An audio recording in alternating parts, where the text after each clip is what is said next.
Hello guys, welcome back to my channel TGPSC edge. So ఈ video ఏంటంటే already చాలా రోజులైంది వీడియో అప్లోడ్ అయ్యాక. సో అందుకే ఈరోజు వీడియో అప్లోడ్ చేద్దాం అనుకున్నా. ఇన్ని రోజులు కొంచెం బిజీగా ఉంటాయి అన్నమాట. తెలుసు కదా, చాలా ఎగ్జామ్స్ నడుస్తూనే ఉన్నాయి కంటిన్యూస్గా. సో నేను రాసిన ఎగ్జామ్ ఏంటంటే ఐబీఏసీఓ ఎగ్జామ్.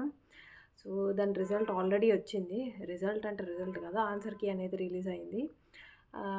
కొంచెం కొన్ని షిఫ్ట్స్ డిఫికల్ట్ వచ్చినాయి, కొన్ని షిఫ్ట్స్ తక్కువ మోడరేట్ ఈజీ ఉన్నాయి అని చెప్పేసి అందరూ డిస్కషన్ అనమాట. సో ఏది షిఫ్ట్ టఫ్ వచ్చింది ఏందనేది క్లారిటీ లేదు. ఇంకోటి ఏంటంటే ఎగ్జామినేషన్లో కూర్చొని రాసిన క్యాండిడేట్కి మాత్రమే తెలుస్తుంది ఆ డిఫికల్టీ ఎలా ఉందని అన్నది. కొన్నిసార్లు మన పేపర్ ఈజీగా ఉన్నా కానీ మనము అటెంప్ట్ చేయలేమన్నమాట. ఆ ప్రెషర్లో మనం ఎగ్జామ్ని కొంచెం సీరియస్గా ఏదైనా అవ్వచ్చు, సరిగ్గా రాయకపోవడం ఏదైనా జరగవచ్చు. సో ఈజీగా ఉన్నా మనం కొన్నిసార్లు సిచ్యువేషన్స్లలో మనం అటెంప్ట్ చేయలేకపోతాం. సో నాకు వచ్చిన స్కోర్ ఏంటి అనేది నేను చెప్తాను. నేను క్యాలిక్యులేట్ చేసినాను. సో నాకు వచ్చిన స్కోర్ ఏంటి అనేది కూడా చెప్తాను. సో క్లియర్ అవుతుందా అంటే తెలీదు, ఎందుకంటే మనకి వేకెన్సీస్ ప్రకారం ఎంతమంది షిఫ్ట్స్ని నార్మలైజ్ చేసినాక మార్క్స్ అప్పుడు అనేది క్లారిటీ వస్తుంది. సో నాకు పడిన షిఫ్ట్ అయితే 18th రోజు ఉండే అనమాట నా షిఫ్ట్. సో నాకు కూడా క్లారిటీ లేదు ఏమవుతుందని చెప్పేసి.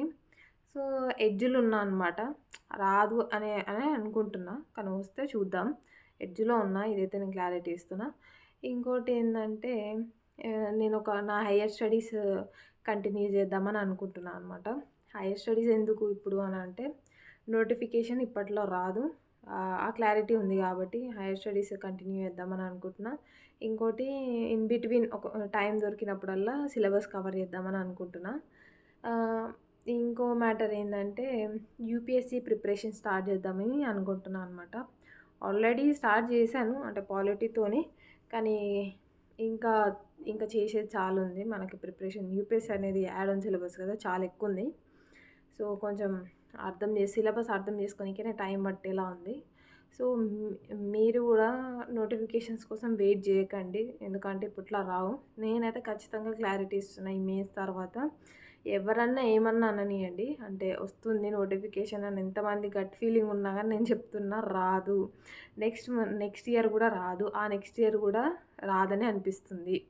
సో మీరు 2026లో వస్తుందని హోప్, 25లో వస్తుందని హోప్ అయితే అసలు పెట్టుకోకండి. 26లో మేబీ, అది కూడా రాదనే అంటున్నాను. చూద్దాం ఏమవుతుందో. వచ్చినా కానీ వీళ్ళు నోటిఫికేషన్ ఒకటి కంప్లీట్ చేయడానికి మినిమం వీళ్ళకి 3 years కావాలి. అంటే మొత్తము ఒక పర్సన్ ఒక ఎగ్జామ్ గురించి ప్రిపేర్ అయితే వాళ్ళకి 10 years.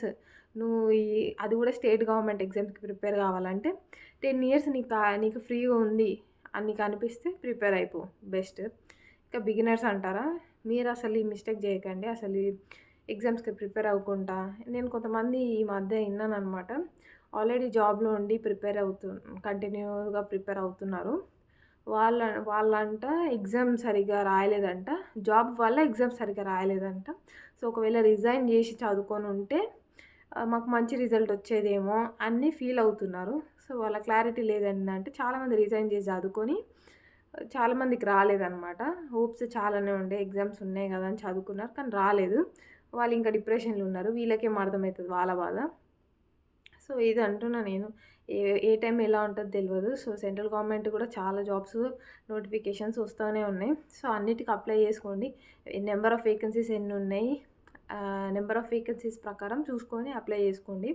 ఒకసారి ఎగ్జామ్ ప్యాటర్న్ చూడండి, వేకెన్సీస్ చూడండి, ఎగ్జామ్ ప్యాటర్న్ చూడండి, సెలక్షన్ ప్రాసెస్ అలా ఎలా ఉంది, సిలబస్ ఏముంది, ప్రీవియస్ ఇయర్ క్వశ్చన్ పేపర్స్ ఒకసారి చూసి అప్లై చేసి రాయండి. మీకు అన్నీ సెట్ అవుతున్నాయి అని అనుకుంటే రాయండి. ఇంకోటి ఎస్ఎస్సి సీజీఎల్ది కూడా కొన్ని షిఫ్ట్స్ క్యాన్సిల్ అయినాయి అని విన్నాను. సో ఏమో, నాకైతే అది క్లారిటీ లేదు. సో ఇదనమాట ఇప్పుడు నా లైఫ్లో జరిగే ఇవి. సో ఈ ఎగ్జామ్ రాసిన అని చెప్దామని, మీకు కూడా క్లారిటీ ఉంటుంది. మీలో కూడా చాలామంది రాసి ఉండాలి ఈ ఎగ్జామ్. సో మీరు ఒకవేళ ఈ ఎగ్జామ్ రాసి ఉంటే మీకు అసలు ఎన్ని మార్క్స్ వస్తున్నాయి ఏంటి, అసలు ఏ షిఫ్ట్ షేర్ చేసుకోవాలనుకుంటే మీకు ఎన్ని మార్క్స్ వస్తున్నాయి, ఏ షిఫ్ట్లో రాశారా అనేది కామెంట్స్లో చెప్పండి. ఈ వీడియో ఇక్కడికి ఎండ్ చేస్తున్నాం. మీకు ఈ వీడియో నచ్చినట్టయితే లైక్, షేర్ అండ్ సబ్స్క్రైబ్. మనం నెక్స్ట్ వీడియోలో కలుద్దాం. Until then stay tune. Bye bye.